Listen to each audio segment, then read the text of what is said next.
عليكم اعزائي، كيف انتو؟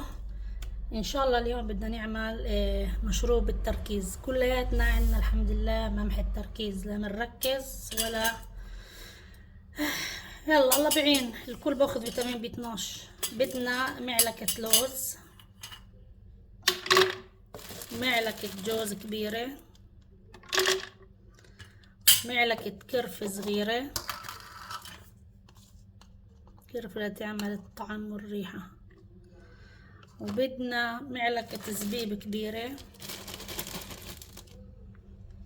بدون بزر طبعا، حطوه نحط كم حبة أخرى، وبدنا كوباية برتقال، عصير برتقال، مع كاسة مية نفس الحجم.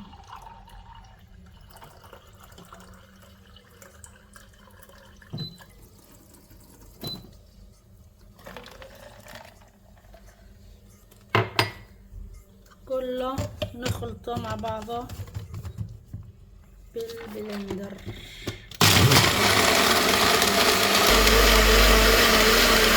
بدنا نسمع بطل في خبط، هاي المخابطة معناته الحبات انطحنن، فهمتوني؟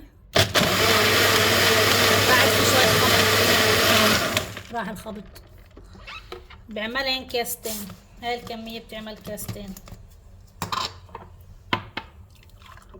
جربوها وادعولي. بسم الله، صلوا على النبي.